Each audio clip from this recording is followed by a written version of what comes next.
the National Convention on Preparing Legal Frame and Institutionalization of Social Audit. You might have noticed, I have noticed, that sunlight is entering into this auditorium, on the stage also. And generally the auditoriums are built totally closed, and you will switch on the lights. Sunlight will never enter. Right to Information Act is called sunshine legislation. And Meghalaya went far ahead beyond that and added greater sunshine by making social audit legislation, sunshine legislation.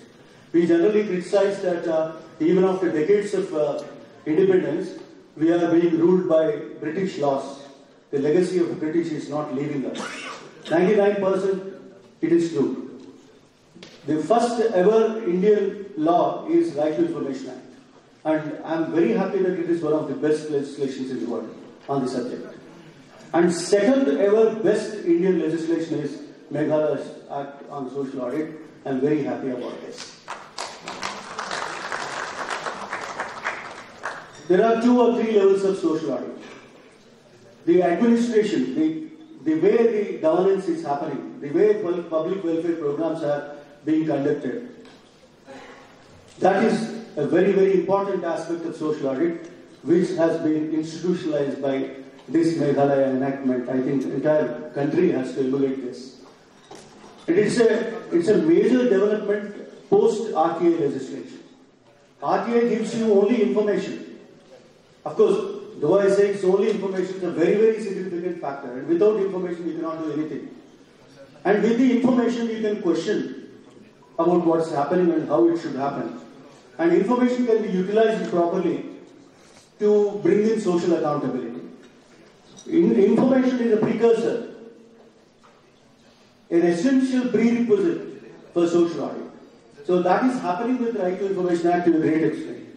But what is it we are doing with the information, and what is it we are supposed to do with the information has been institutionalized, and a roadmap was also given by this Meghalaya Act, and that way it's a very, very significant legislation of Indian democracy made by Indians. That's one of the wonderful features of this enactment. When you totally give the information, when you proactively disclose the information, there is a possibility of social audit. Now, to make social audit a legal right of the people, the law should have a proper framework guaranteeing the right. Law is not a mere declaration of a scheme. It is not a public welfare program. It's a legislation. It has to be certain, it has to be clear, and it has to be continuous without any possibility of frequent changes. And that is the reason you don't leave most of the things for the executive and administrators or the government of the day. You make it part of a permanent feature of a legislation, and that is where the legislation matters. So I noticed certain very important positive features of the Meghalaya Act, which give right to participate in social audit, right to secure the information. You have incorporated the very important provisions of Right to Information Act also into this legislation file. But still, I feel, I have pointed out in my draft paper, which is perhaps circulated, you must ensure certain things by law. You can't leave most of the things to be done by the government of the day. If you do so, we don't know what kind of a attitude we will face from the successive governments. For example, you have created a state audit council, state social audit council, fine. It's a very important organization, authority of this legislation.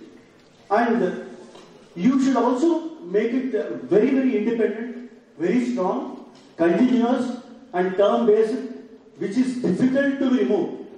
Government of the day cannot interfere with or cannot meddle with the state social audit council. Then only it can act independently. Now, I, as an information commissioner at the center, I understand the importance of independence. We may get people with great integrity, but we need people with independent outlook so that they act independently, they decide independently. It's a very, very important aspect. Your first chairman must be really independent. I came to know about it and I really appreciate that. But where is this institutional mechanism that compels a state government to select only independent and integrated personality with integrity, where is that guarantee? And one more difficulty I am facing in the Commission today, which is of course the problem of implementation of Right to Information Act, is that the vacancies are not filled up in time and number is not fixed. The Right to Information Act fixes a maximum limit of 10 members, but you have left it to the executive.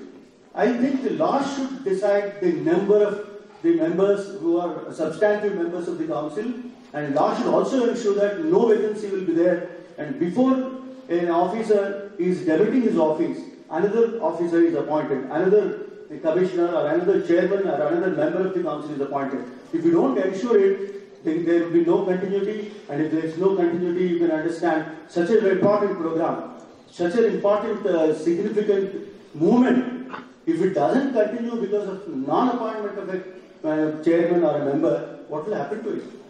And somebody has to file a public interest litigation to secure the appointment of an information commissioner, appointment of a... Please don't get into this kind of uncertainties, and we don't know to whom the petition will go and how the presiding officer will decide. We don't know. It's all vagaries of some great personality. By accident, we get good judgments most of the time. So a system should ensure, by system there should be ensured social audit. So that's what I expect from the legislation. There may be little corrections, or maybe while you make rules and regulations, you ensure that this kind of activity. Similarly, there are other aspects where the terms and conditions of or functions of the council have to be explained. And similarly, I have one more important suggestion to make. That is, the proactive disclosure is couched in the mandatory language in Right to Information Act. It says shall, except for 4.1a, where a reasonable time limit is given and sufficient resources are talked about. But the other 2-3 sections or subsections are mandatory. They are couched in the language shall. They use expression shall. But still, the problem is there are no consequences prescribed. There is no prescription of the function to implement Section 4 either with the information commissions or with the nodal agencies. There is no mandatory compulsory implementation duty imposed on the government. That's the most important lacuna. I think that should not creep into Meghalaya social audit legislation. You have adopted the proactive disclosures as it is, fine. But my suggestion is, please prescribe consequences. What will you do if there is no proactive disclosure? What will you do? These are the questions. So I think by enacting certain rules and making certain regulations, we can fill up these things. And I think next phase of social audit should be the auditing of political parties' performance. I look for that also. When you give a manifesto, why don't you give an annual compliance report of what you have promised and what is your agenda, why you have not done or where is it you have done it. So I look forward for the next step from the Meghalaya, that there should be a social audit of administrative service, of public service. There should be audit of political parties, and there should be audit of public welfare measures. Thank you very much for this opportunity.